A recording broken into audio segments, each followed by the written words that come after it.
Podem sentar, os irmãos. É um tema de reconstrução. É desafiador fazer uma reconstrução.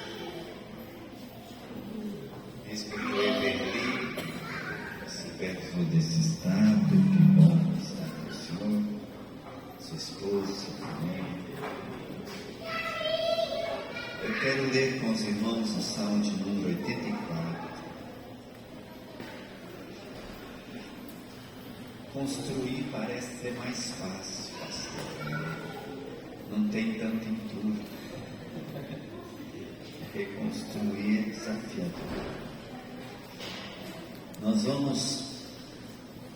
Eu vou ler Salmo de número 84. Salmo de número 84. Vamos ler ali.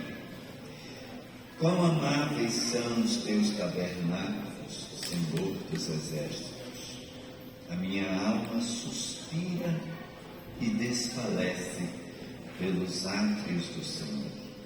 O meu coração e a minha carne exultam pelo Deus vivo. O pardal encontrou casa e a andorinha ninho para si, onde acolha os seus filhotes, perto dos teus altares, Senhor dos exércitos, Rei meu e Deus meu. Bem-aventurados os que habitam em tua casa, louvam-te perpetuamente. Bem-aventurado aquele cuja força está em ti, em cujo coração se encontram os caminhos aplanados. Quando passa pelo vale árido, faz dele manancial de bênçãos, o cobre a primeira chuva. Vão indo mais, de força em força, algumas versões diz, de glória em glória. Cada um deles aparece diante de Deus em Sião. Senhor, Deus dos exércitos, escuta a minha oração, ouve-me, ó Deus de Jacó. Olha, ó Deus, escuta o nosso e contempla o rosto do teu ungido, pois um dia nos teus atos vale mais que 1000. Prefiro estar à porta da casa do meu Deus e a permanecer nas tendas das perversidades. Porque o Senhor Deus é sol e escudo, o Senhor da graça e glória. Não recusa nenhum bem aos que andam retamente, ó Senhor dos exércitos. Feliz é aquele que em ti confia. Amém. Vou repetir só o versículo 7 que diz assim: vão indo de força em força, cada um deles aparece diante de Deus em Sião. Assim,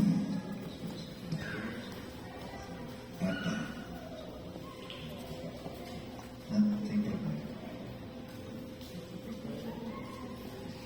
Amém. Eu tenho que melhorar o microfone. Amém. Este salmo é um dos salmos, não de Davi, mas dos filhos de Coré. E eles estão nesse instante. Se fosse lá em Goiás, ele estava debaixo do pé de manga, com um violão, dedilhando o violão e louvando ao Senhor, lembrando do que ele havia perdido. Vocês já pararam para pensar o quanto a gente dá valor naquilo que a gente perde? Quando tem, nem tanto, mas é só tirar que a gente fica saudoso, a gente fica apaixonado, fica dolorido. dá dor de cotovelo, dói a alma, a gente fica sensível, choraminga, alguns ficam melancólicos. Hoje em dia é tão nobre falar que ficamos depressivos, porque alguns já não entristecem mais, eles encurtaram o caminho direto para a depressão. Esses dias eu ouvi algo que parece para mim assim, ainda eu estou ficando mais velho, eu ainda assusto com algumas coisas. E aí uma irmã disse que o seu cachorro estava com depressão. Eu falei, meu Deus, eu precisava conhecer o veterinário que diagnostica depressão no cachorro, só de olhar.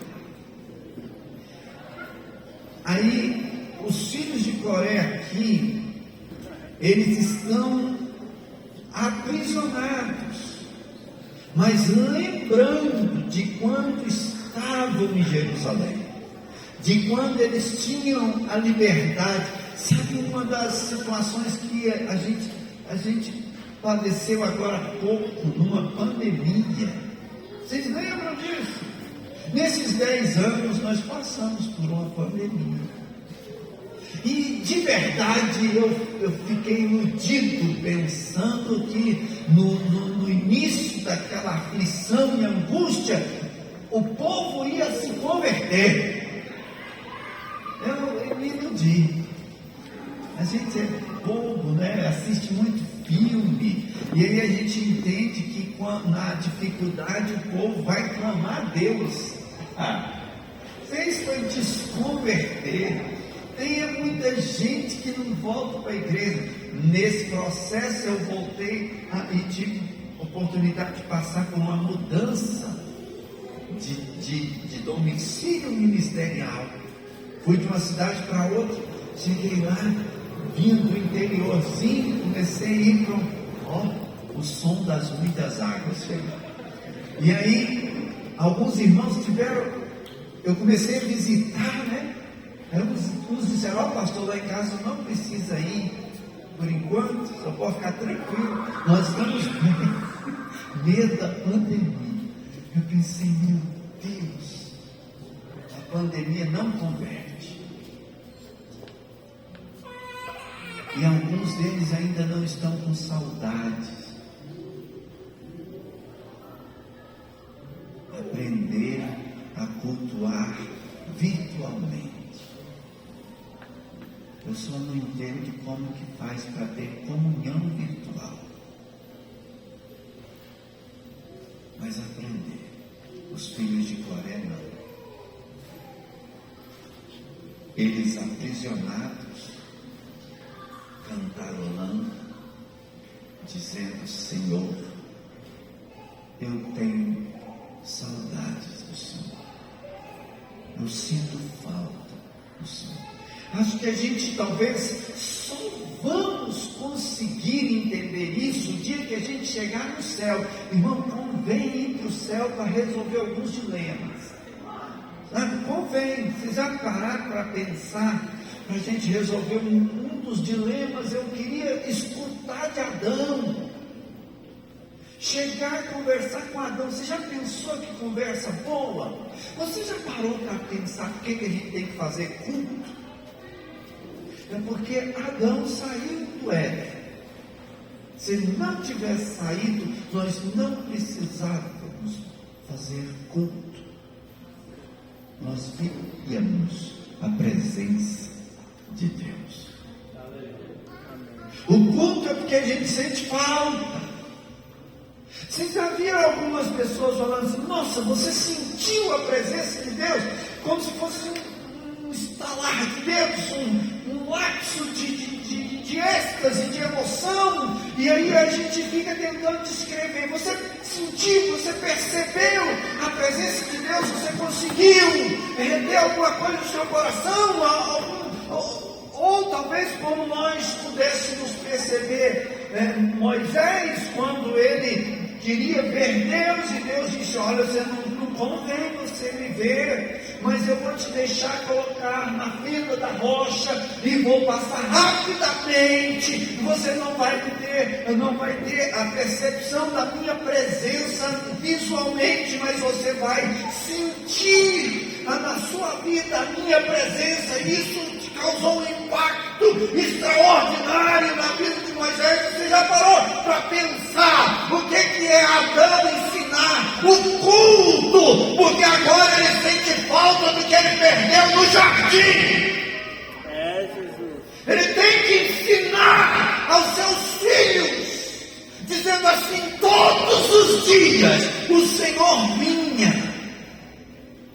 Mas agora nós temos que buscar a presença dele, porque não sabemos se o encontraremos de novo. Perdeu. Depois que perde, a gente valoriza.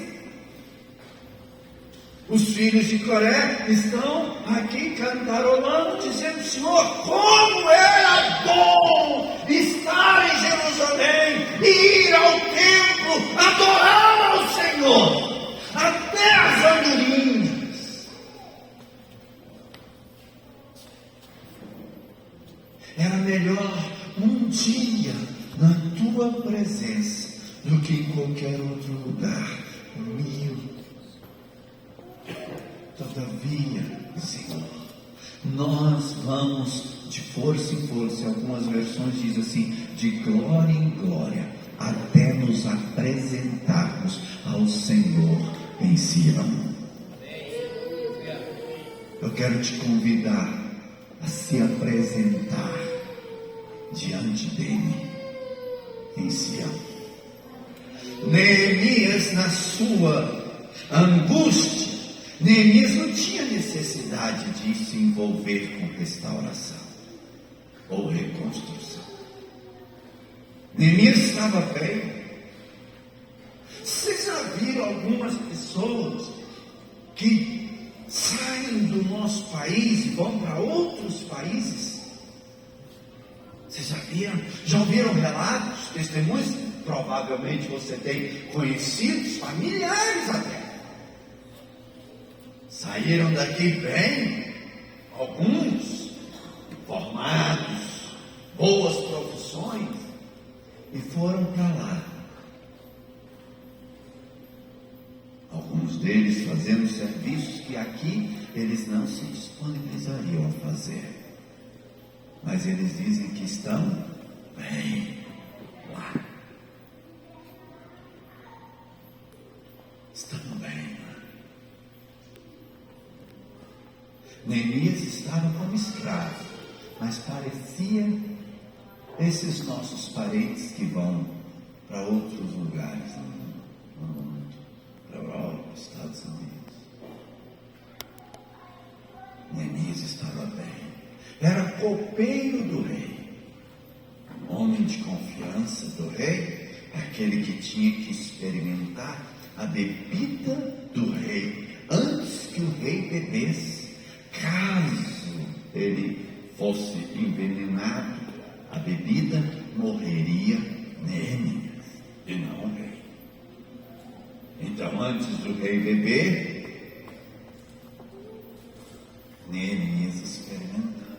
Homem de confiança, homem daquele qual a vida do rei estava nas mãos. Escravo serve para esse tipo de coisa.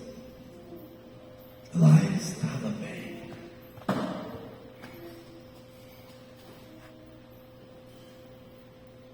Mas ele ouve notícias.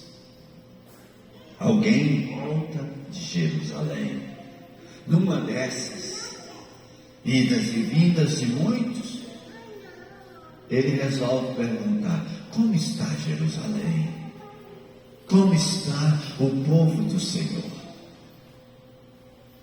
E aí eles vão relatar que Jerusalém está arruinada, destruída, não havia muros de proteção, e o povo está em grande vergonha e humilhação.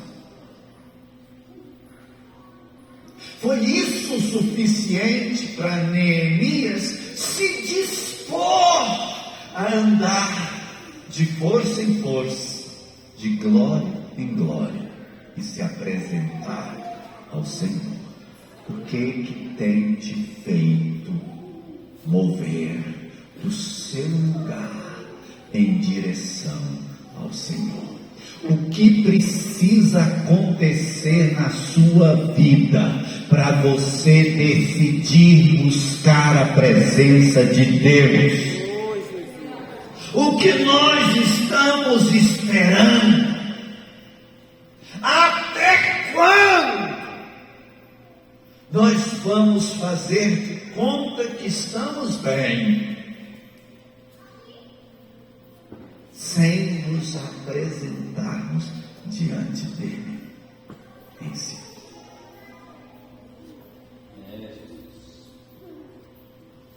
Até quando eu não vou me importar? Até quando eu vou me parecer mais com aqueles que não se envolvem do que com aqueles que se comprometem em estar diante do Senhor? Se nós lembrarmos bem, Deus intencionalmente, Ele nos provoca, Ele nos chama. Deus nos chama à sua presença.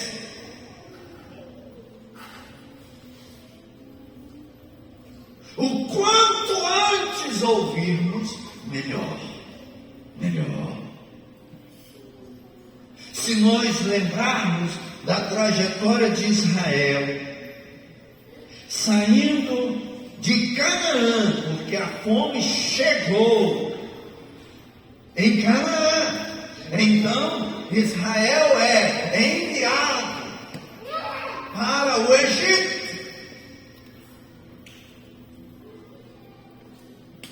José vem primeiro, depois vai vir os seus irmãos comprar comida, e por fim vem todo Israel, e começam a tomar gosto pelo Egito. Passa-se anos e anos, mais de 400 anos, Deus fala a Israel: é tempo de você voltar. Mas o povo já não queria mais voltar. O povo se acostumou ao Egito, achando que o Egito é sua morada. Eram tratados como escravos, mas eles se sentiam bem no Egito, confortáveis no Egito, acomodados ao Egito. Deus é necessário mandar as pragas,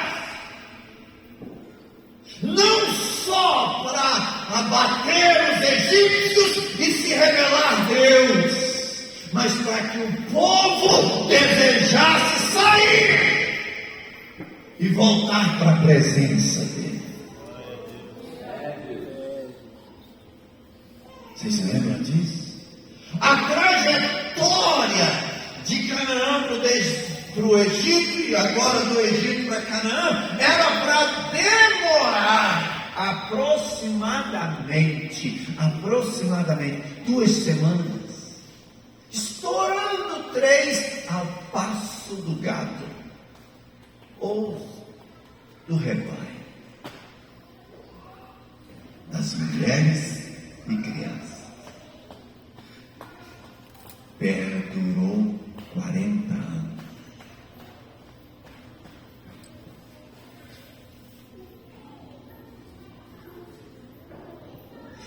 Nesse projeto, então, Deus, que não abandona o seu povo, ordenou a Israel que fizesse um tabernáculo. Porque Deus, a Bíblia diz Se nós formos fiéis, Deus é fiel. Mas se nós formos infiéis, Deus permanece fiel, porque Ele não nega a si mesmo. Durante essa trajetória, Deus diz para Israel: edifique um tabernáculo de tendas, porque vocês não vão morar no deserto, mas eu venho estar com vocês no deserto. Apresentem-se. Se nós então utilizarmos como simbologia a construção do tabernáculo e o chamado de Deus para a sua vida e para a minha vida, Deus nos chama no Santo dos Santos. Mas o tabernáculo era construído por tendas, e antes de entrarmos no Santo dos Santos, nós tínhamos que passar pela porta. Entrar pela porta para chegarmos no átrio.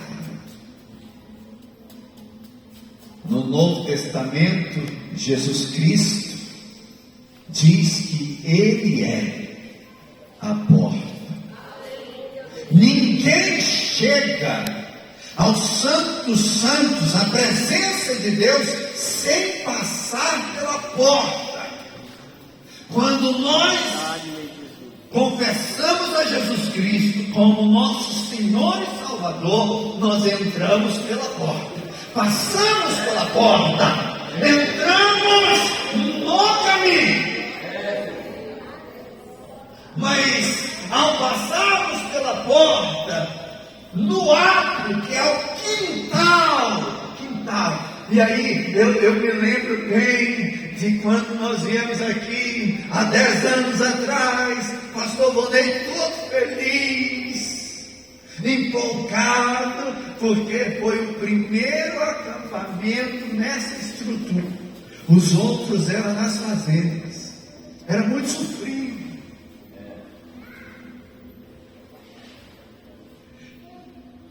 Nós ficamos aqui hospedados na barraquinha, tinha barraca do lado de fora, não coube aqui dentro. Nós pegamos uma barraca emprestada, a Rúbia acho que deve ter organizado, a Rúbia veio com a gente, a Rúbia ainda morava em Goiânia e estudava lá. A Rúbia é velha, entende isso? Naquela época ela era solteira, para vocês terem ideia. E há muito tempo. Nós ficamos aqui 4 dias. Imagina a idade do professor dela. Aí isso deve ser trem assim, daqueles que. Mas ela acho que estudou com a pastora Maria Ruth. A pastora Maria Ruth remediu a arca muitas vezes para Noé não errar.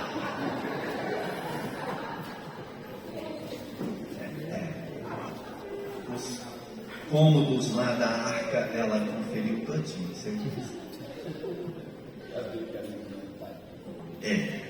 Graças a Deus, né? Ixi, depois o pastor Salomão ensinou Moisés, Noé pequenininho ainda, pastor Salomão. Aí, queridos, olha só aqui, presta atenção, vamos voltar aqui, senão a gente fica pensando na idade antiga dos outros e perde o tempo da nossa. De repente, quando entramos então aqui pela porta, chegamos no átrio. No átrio tinha 2 utensílios principais: a bacia de bronze e o altar do sacrifício.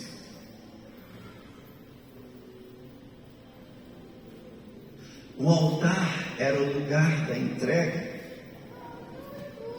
As pessoas apareciam, talvez uma vez, outra, vinham, ficavam de pé, já do lado de dentro da porta, e o sacerdote fazia o holocausto e queimava o sacrifício no altar. Se sujando, ele lavava na bacia. Paulo, quando vai falar conosco, ele diz assim: rogo-vos, irmãos, pelas misericórdias do Senhor, que apresentei-vos como sacrifício vivo, santo e agradável ao Senhor. Esse é o seu culto inteligente, racional. É como se Paulo dissesse assim: pelo amor de Deus, apresente-se ao Senhor. Já não quero mais sacrifício de morto, mas sacrifício vivo. Já não quero mais bezerros, já não quero mais carneiros, eu quero a sua vida. Apresente-se ao Senhor. Não vos conformeis.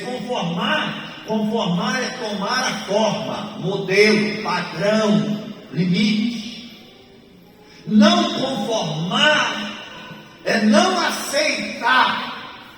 Não aceite a forma, o padrão, o limite desse mundo para a sua vida. Não.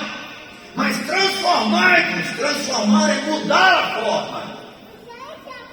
Transformai-vos pela renovação do vosso entendimento, para que possais experimentar qual seja a boa, agradável e perfeita vontade do Senhor. Primeiro, ela é boa. O que é ser bom? Bom é aquele que tem qualidade de cumprir o propósito para o qual foi dito. A palavra não é a princípio agradável, a princípio ela é boa. Vou te contar um segredo. Crente é um bichinho que é quase igual ao parente peixe, morre pela boca, não é assim, irmão? Aí você já viu o crente passar mal? Como é que ele passa mal?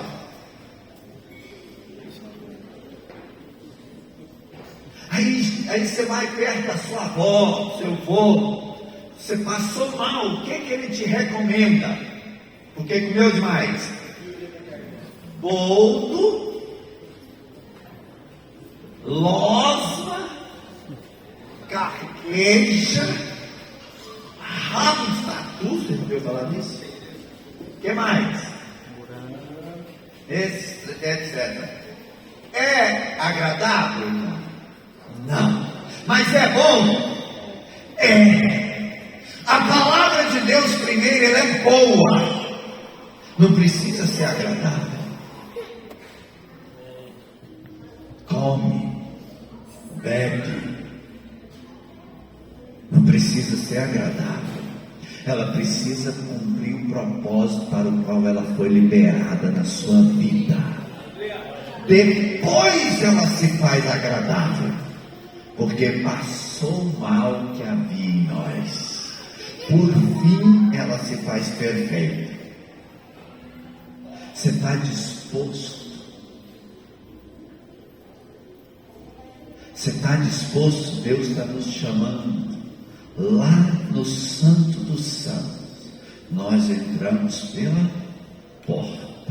Aí eu aprendi uma coisa. Tem crente. Eu cheguei aqui, o pastor falou que eu contei a história da onça. 10 anos atrás, eu lembro da história da onça. Hoje eu vou te contar a história do frango. Você já viu frango destroncado? Você já viu? Eles mataram frango destroncado, torce o bichinho, joga lá e ele fica lá estribuchando.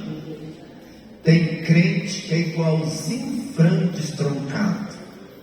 Ele fica estribuchando e não morre, porque ele não passou no altar do sacrifício. Ele ainda está apegado às coisas dessa vida. Ele não nasceu de novo. Ele não se entregou como sacrifício vivo. Aqui eu quero gastar um tempo com você.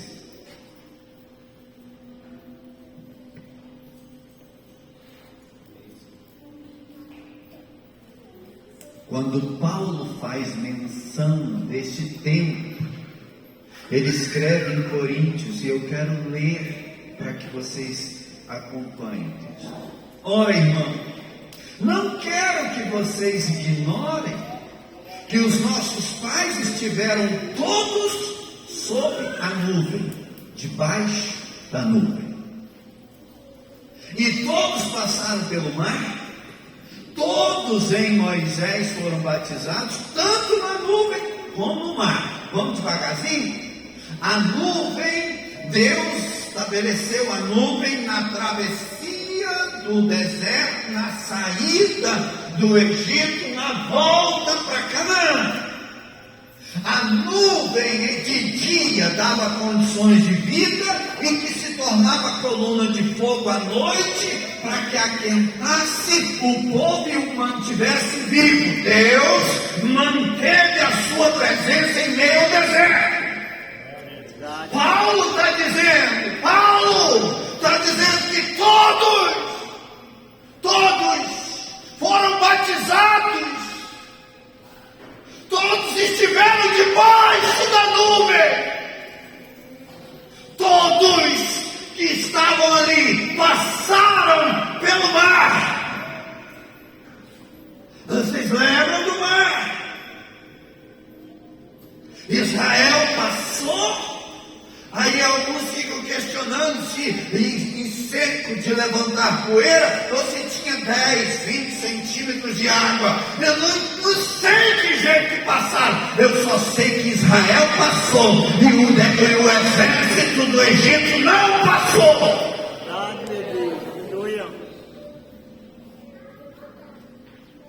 Porque para alguns é sinal de bênção, para outros é lugar de morte.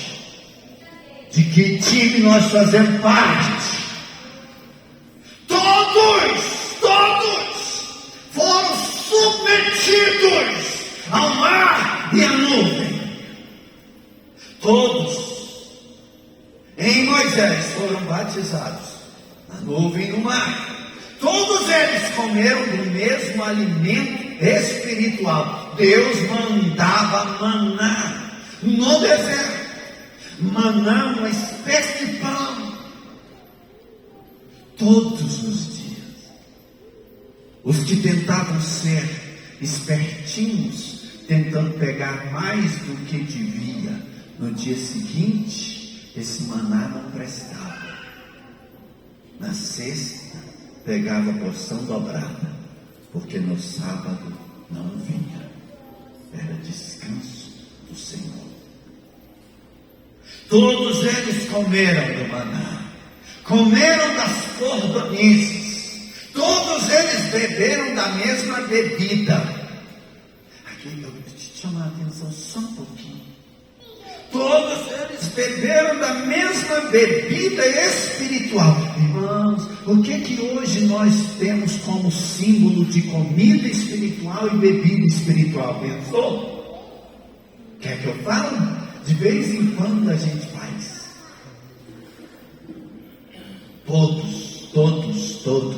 Todos comeram e beberam da mesma comida e da mesma bebida espiritual. Eram crentes, estavam em comunhão.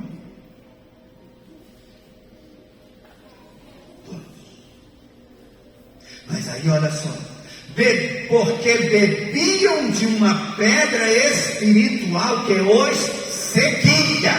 Algumas versões falam rocha. E pode ser pedra, pode ser rocha, dependendo da versão. Eu quero te chamar a atenção, porque agora aqui é Paulo. Nós, na nossa teologia, a gente não é prudente dizer Jesus Cristo no Antigo Testamento, não convém. Mas olha o que Paulo diz: porque bebiam da mesma pedra espiritual que os seguia, e a pedra era Cristo. Aleluia, Jesus. Aleluia. A rocha era Cristo. Jesus estava presente pelo Espírito Santo na nuvem, na coluna de fogo, no maná, mas estava presente na rocha, para brotar água em meio ao deserto. Mas Deus, olha só, Deus não se agradou da maioria deles, razão pela qual ficaram prostrados no deserto. Você consegue entender? Passaram pelo mar, mas não passaram pelo deserto. Entraram pela porta, mas não chegaram na presença.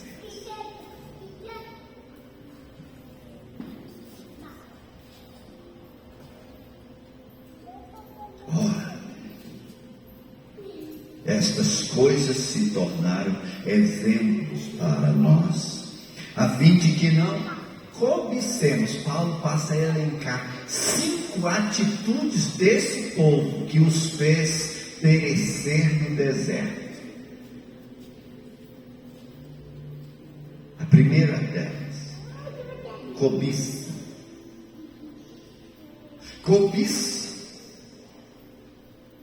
A cobiça é o contrário de amor, porque o amor é doador, mas a cobiça é a busca dos seus próprios interesses.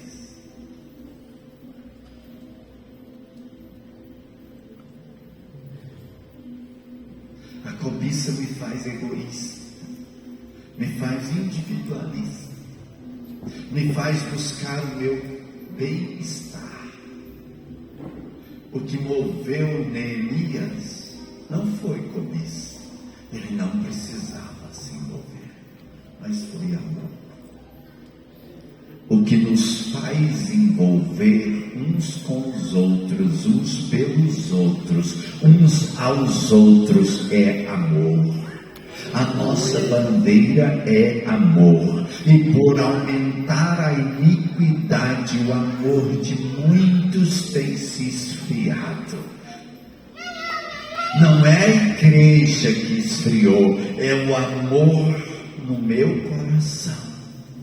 Só que tem um detalhe, a gente costuma, nós estamos igual vida de casal sem vergonha, porque eles dizem que o amor acabou. Irmão, amor não acaba não, amor não acaba não, acaba não. Você sabe aonde é a fonte de amor? Amor é fruto. Amor é fruto. Amor não é sentimento. Seu sentimento é igual dinheiro no bolso do salário mínimo. Antes de terminar um mês, acaba. Sentimento, hoje a gente sente, amanhã não sente mais, depois de amanhã volta a sentir uma marmota. A Bíblia chega ao ponto de dizer que enganoso é o coração do homem. Não é para eu depender do que eu estou sentindo, é para eu viver pela fé.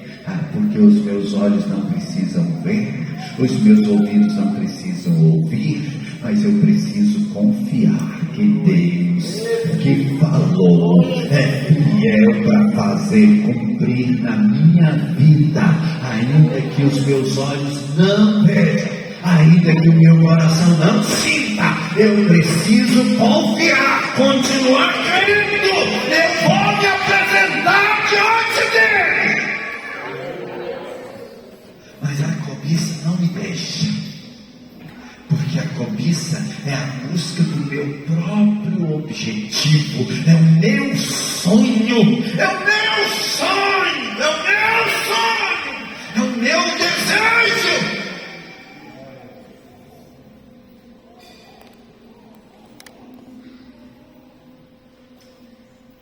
cobiça nos faz perecer no deserto. E ainda isso está dizendo daqueles irmãos que foram batizados, que comiam comida espiritual e bebiam bebida espiritual. Mas ainda, não sejam idólatras, olha só. Irmãos, eu era católico, apostólico, romano, de ir para a Trindade a pé, rezando o terço. Quando Jesus me chamou, eu pensava que idolatria era deixar o santinho lá da igreja. Se fizer exame de DNA lá em Trindade, vai achar minha barba todinha, tudo quanto é tipo de santo que você imaginar em Trindade tem eu.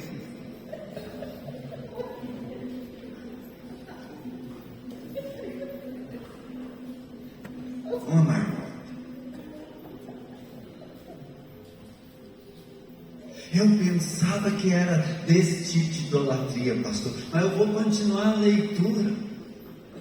Como alguns deles foram idólatras. Conforme está escrito, o povo assentou-se para comer, beber e se divertir. A idolatria que está falando aqui parece mais que um crente. Come, bebe e se diverte.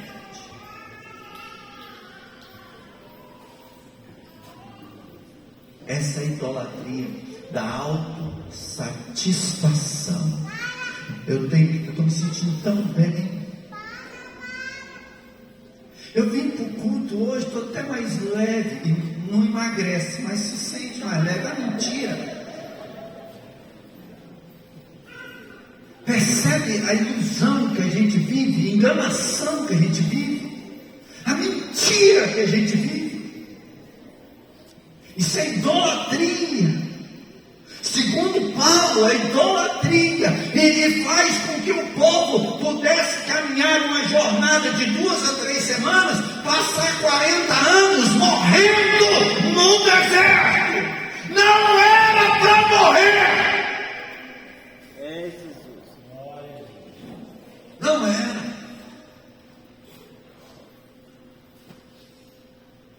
Não pratiquemos imoralidade,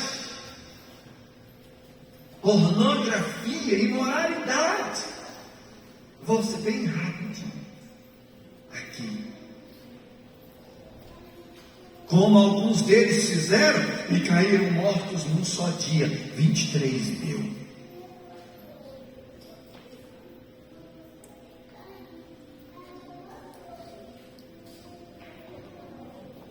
Não coloque Cristo à prova. Como é colocar Cristo à prova? Vocês já viram como a gente faz?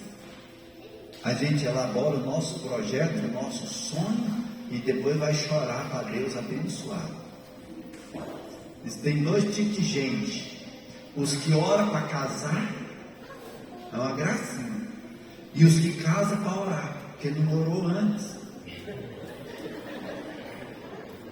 Aí vai ter que orar depois. Você pode escolher antes ou depois. E esse negócio de para sempre demora, viu?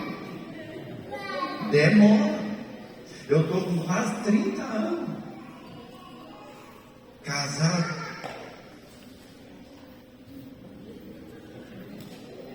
Esses dias Ivani foi no cartório, o rapaz perguntou estado civil, ela arrependida.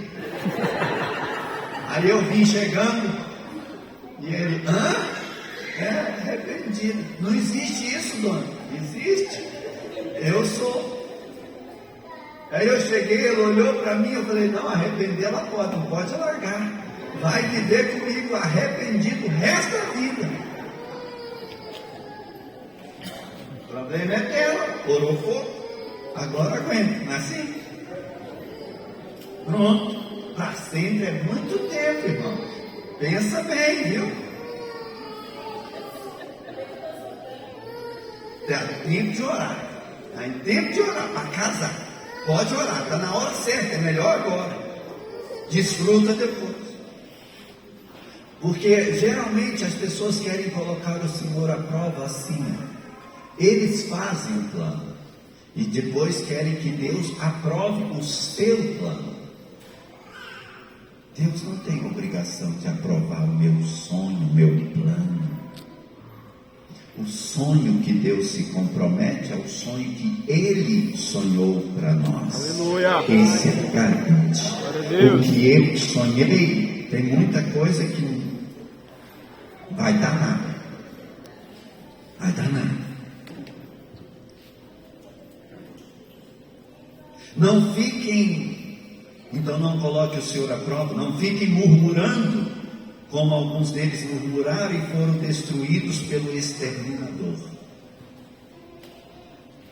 Não cobice, não sejam idólatras, não vivam na imoralidade, não coloquem Deus à prova e não murmurem, para que você não pereça no deserto. O que é isso? Porque nós recuamos no altar do sacrifício. O sacrifício sou eu. Estas coisas aconteceram com eles para servir de exemplo e foram escritas como advertência para nós, para quem os fins dos tempos está chegando. O altar do sacrifício está aceso diante do Senhor.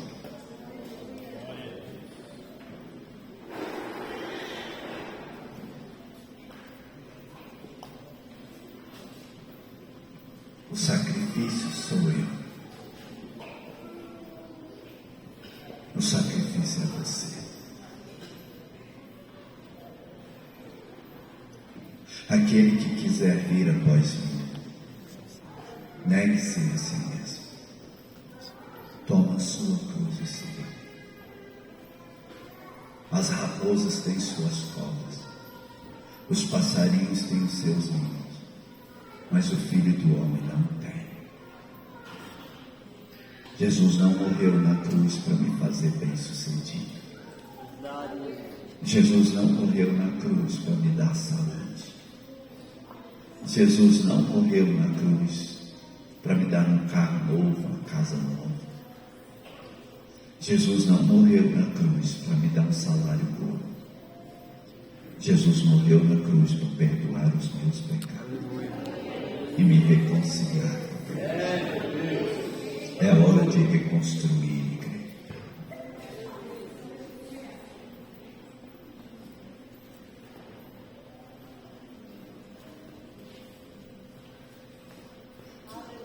O altar está pronto. O sacrifício sou eu. Entregue-se a si mesmo. Renda-se diante dele. O sacerdote está no lugar. O altar está aceso. Onde está o sacrifício?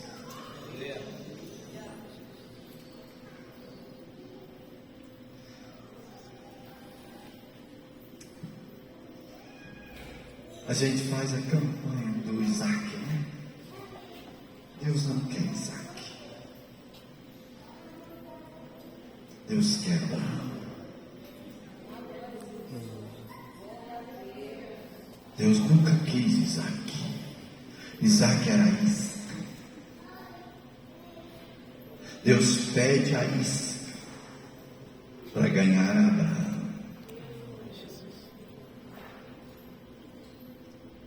O que tem te impedido de se entregar no altar? Você entrou pela porta, mas ainda não chegou no Santo dos Santos. O átrio não é o nosso lugar. O átrio é como você ficar do lado de fora.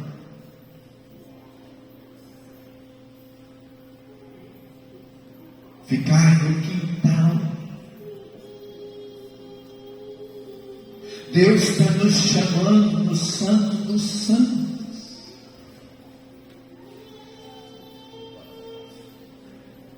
Deus está nos chamando para o Santo dos Santos. Nós estamos semelhantes a Adão. Nós fugimos da presença dele.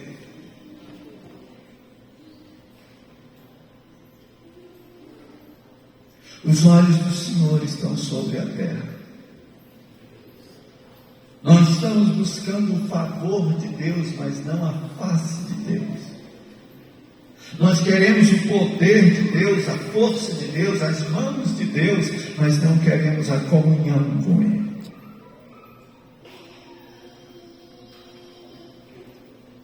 Porque nós não nos rendemos, estamos mais parecidos com os frangos destroncados, estribuchando, mas cheio de vida carnal. Não morremos, cheio de vontade, cheio de capricho, cheio de nós mesmos.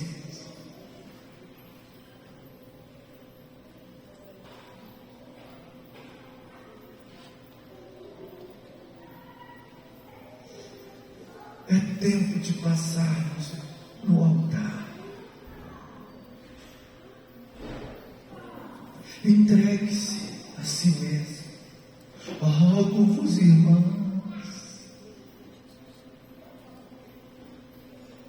Eu peço encarecidamente, irmãos. Apresentei-vos diante dele. Entregue-se a ele. Renda-se. Pare de ficar estribuchando. Cansa, porque você não desiste. Fica se debatendo, ferindo-se e ferindo a outros. Entregue-se a Ele, renda-se. Glória a Jesus. Nós já entramos pela porta.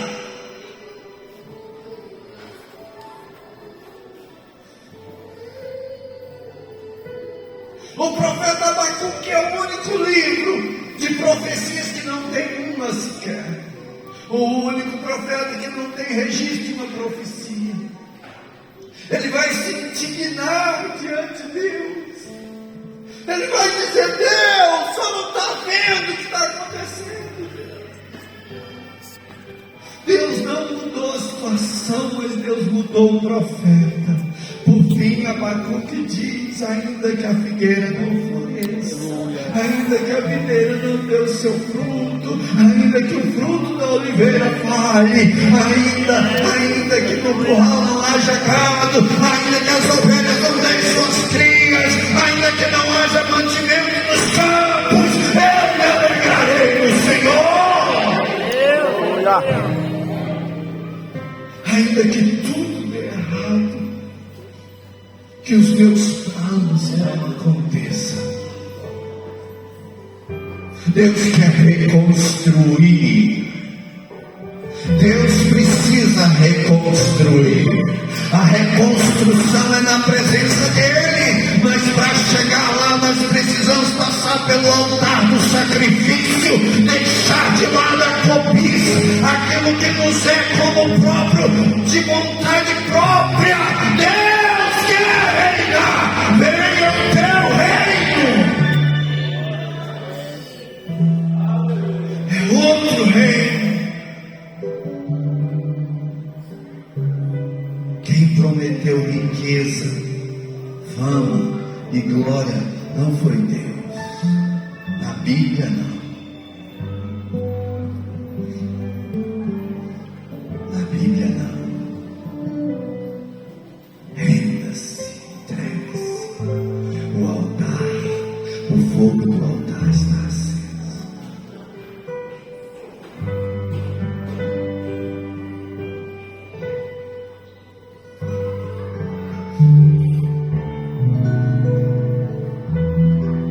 Podemos orar nesse sentido.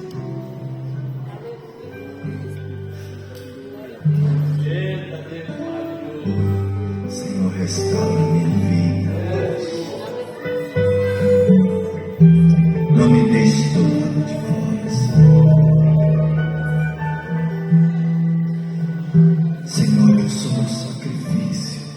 Eu sou a oferta.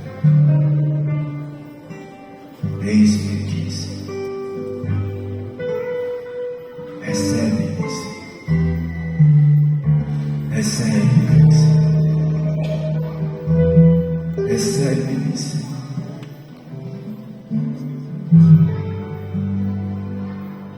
Recebe-me, Deus.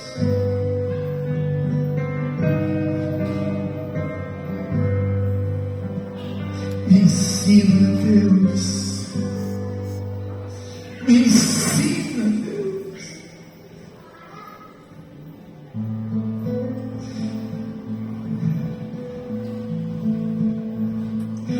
Morto não tem mais vontade, morto não tem sentimento. Você está com dó de você, porque as pessoas não te valorizaram, não te reconheceram, não te aplaudiram, não te cumprimentaram. Você está com dó, porque você está vivo, você está com ciúme, você está vivo, é porque você está muito vivo, muito vivo. Sua carne está viva, seu orgulho está vivo, sua soberba está viva, está tudo muito vivo, por isso que dói, por isso que dói. Você sente dor, é porque você está vivo. O Espírito de Deus quer nos levar ao altar do sacrifício, a oferta viva sou eu.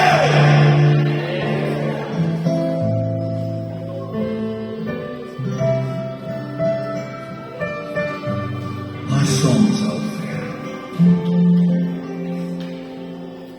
Nós nos entregamos a Ti, Senhor. Eis-nos aqui, Senhor. Somos pessoas de lábios impuros, vivemos em meio de pessoas de lábios impuros. Estamos perecendo, Senhor.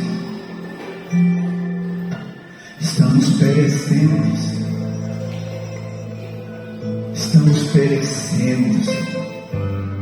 Porque quando nós escondemos os nossos pecados, até os nossos ossos doem. Estamos perecendo. A Bíblia diz que Deus amou o mundo de tal maneira que deu o seu único filho para que todo aquele que nele crê não pereça. Perecer é apodrecer. Nós estamos apodrecendo, Senhor. O Senhor não nos fez para apodrecer. O Senhor nos amou primeiro. O Senhor nos amou primeiro. Não nos deixe perecer.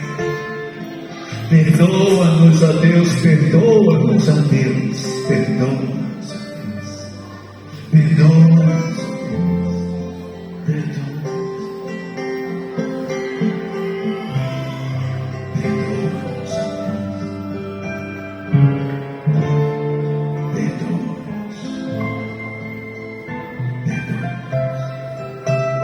De onde vêm as guerras e contendas entre vós, senão da vontade da carne? Concupiscência da carne, concupiscência dos olhos, soberba da vida. Isso nos está fazendo perecer. Deus nos amou para que nós não perecêssemos.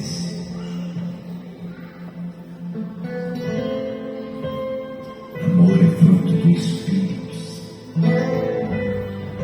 Amor não depende daquele que está à nossa volta, depende daquele que está em nós. Se nós temos o Espírito, nós temos amor. Se nós temos o Espírito, nós temos alegria, paz, bondade, fidelidade, mansidão, domínio próprio.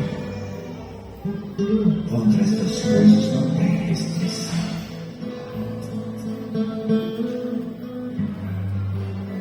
Santo, santo, santo, santo. Aleluia, Jesus. Aleluia, Jesus.